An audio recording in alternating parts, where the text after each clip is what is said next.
no fire that was taken from that mosque. It was shot into because we were angry. The reason I am doing this today is not only for myself and for the rest of society to hear, but it's for all those who can't be here to talk about the things that we went through, talk about the things that we did. With that being said, that is my testimony. I just want to say that I am sorry for the hate and destruction that I've inflicted on innocent people, and I'm sorry for the hate and destruction that others have inflicted on innocent people. At one point, it was okay, but reality has shown that it's not, and that this is happening, and that until people hear about what is going on with this war, it will continue to happen and people will continue to die. I am sorry for the things that I did. I am no longer the monster that I once was. Thank you.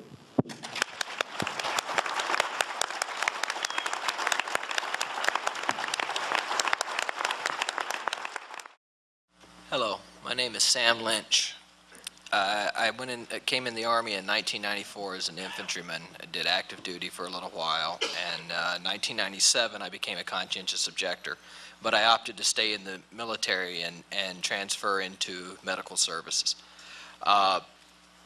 After getting out of active duty, I went to the North Carolina National Guard, and I deployed with the North Carolina National Guard to Iraq from February 2004 until December 2004. So I think what I want to focus on during my time of talking is the medical response to the Iraqi people. Throughout the next 8 months, there were, out of probably approximate 15 doctors in our clinic, there were 3 doctors that would go to see the detainees. So it became a situation where the medics did most of the medical care. And most of the things that were seen were headaches and backaches and things that could be treated rather easily with Tylenol or Motrin. But there were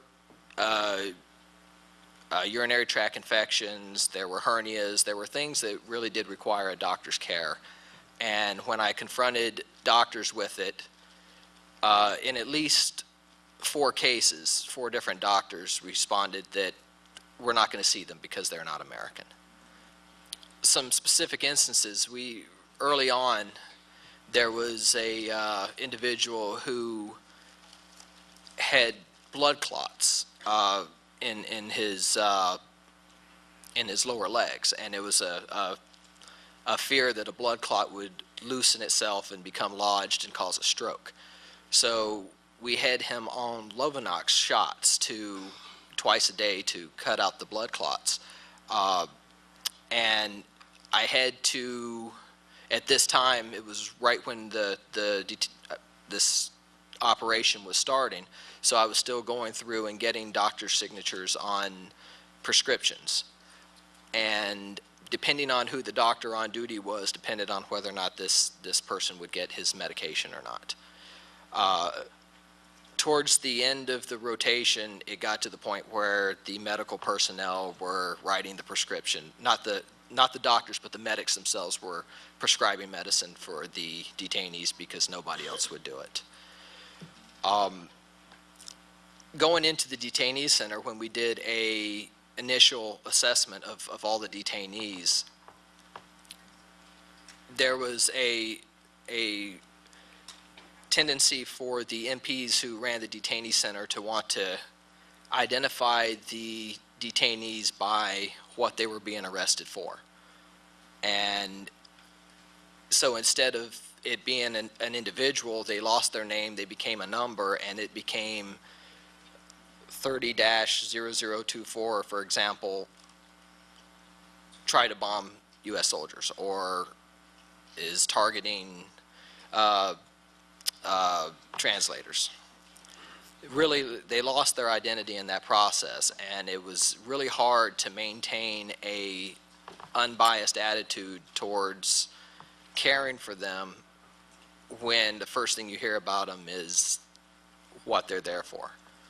But as it turns out, there was a high percentage of the people who were detained that were just released because there was not enough evidence on. And I don't have an exact number, but during the time that I was supervisor, we saw approximately 225 detainees, and I would say that at least 60 or 70% never had enough evidence on. This medical neglect actually started to transcribe out into the other elements of Iraqi people, the Iraqi workers on the post. They would be doing construction work and have an injury, and they would be refused treatment. The translators, there was a translator who I worked with quite often who developed a hip problem and tried to get him an x-ray, and the doctors refused treatment on him. There was just a lot of neglect, and it's a situation that I felt at the time that I should have said something, and I didn't. And being in charge, I feel a lot of guilt because I didn't say anything at the time, and I really feel that I did an injustice to these people by not demanding that the doctors actually see them, and instead trying to do the doctor's job, me and the other medics on our own. And I believe that's all I have.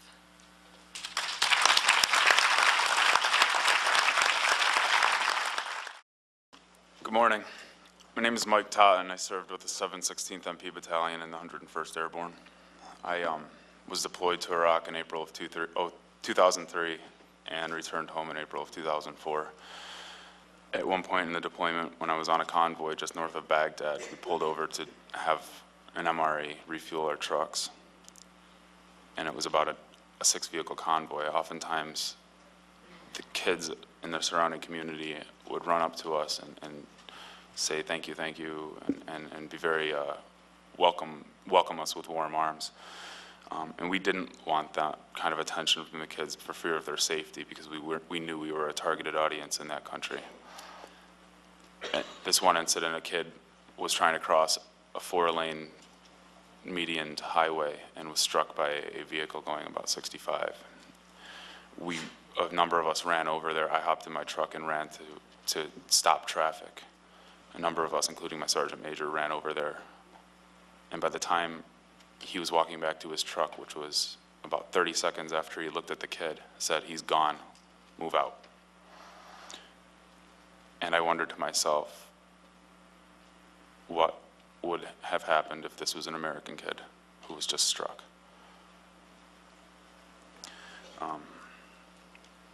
Pre-deployment, the cultural competency training that we received can be best summed up in a sentence.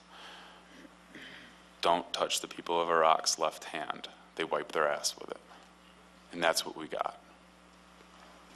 The Iraqi policemen, our mission was in part to run a jail in Karbala, not for enemy prisoners of war, but just for the general population prison. These prisoners would be brought by the Iraqi police, and then we were to show them through the processing and how we do things in America. We weren't in charge necessarily of enemy prisoners of war, but on the night of October 17th in 2003, 6 people were brought in by the Iraqi police who claimed that these 6 were participants in the actions the night prior. Therefore, they were enemy prisoners of war due to coalition standards. When these people were brought in, they appeared to be beaten already badly. They were lined up on the concrete wall, and we told them to interlace their fingers, which is a form of control, because you can grab your middle finger and your index finger and squeeze them together, and it's quite painful. Interlace their fingers, place their foreheads on the concrete wall, cross your ankles, and put your hands on top of your head so we can search you and process you in. They were tagged, they were searched, and they were also beaten. Not just by Americans, but by Bulgarian soldiers and by Polish soldiers, by Iraqi policemen, and by me.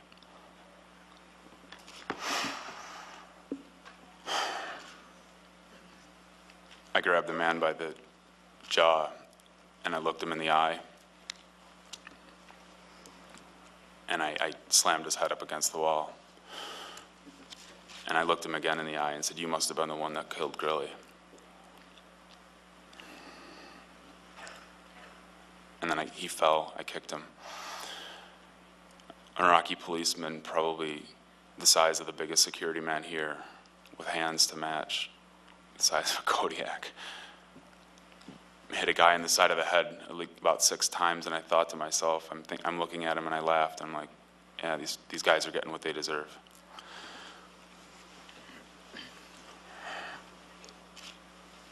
I never found out whether or not this all took place also in the presence of a lieutenant, my lieutenant, within earshot of many NCOs. I never found out what happened to these people, these 6 prisoners. I don't know where they went. I don't know anything about that. And I'm up here today to speak on behalf of all the people who haven't returned home, who can't speak. This isn't just some isolated incident. This happened in the presence of NCOs, commissioned officers, and coalition forces, not only as participants, but also as witnesses. My being up here displays my anger,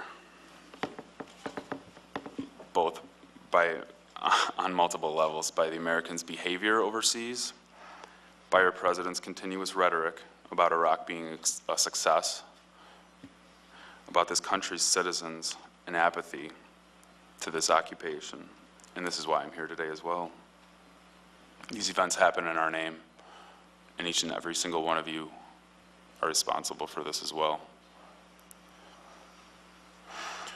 I am very sorry for my actions, and I can't take back what I did. I ask the forgiveness of the people of Iraq and of my country, and I will not enable this any further. General Petraeus, you may not remember me, but you once led me. You're no longer a leader of men. You've exploited your troops for your own gain and have become just another cheerleader for this occupation policy. You pinned this on me in Babylon in 2003 following the October 16th incident. I will no longer be a puppet for your personal gain and for your political career.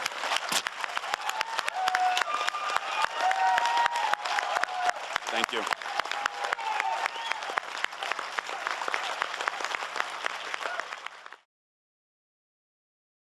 طبعا اليوم اتاحت لي الفرصة على مود أحكي لكم الوضع صار بي من بغداد والوضع حل أمني وش صار بي يعني وشون تأثرت يعني بمواضيع يعني بيوم من الأيام كنت بالمدرسة طبعا دوامنا صبحي فكنا دا ندرس فعلى غفلة طبوا الأمريكان طبعا وطلعونا برا فقالوا يعني على أساس أكو أسلحة أو إرهابية يعني بالمدرسة فطلعونا برا وقعدوا يدورون ويبعثروا المدرسة وطلعونا برا ويعني إحنا طبعا أطفال كنا ونخاف من هيك مواضيع يعني وأسلحة وهيك وأذرعة وهاي يعني فكنا كلش خايفين وأني طبعا بالخامس وياي أختي كانت فكلش خفت يعني صارت عندي حالة يعني من كل شيء أخاف من كل شيء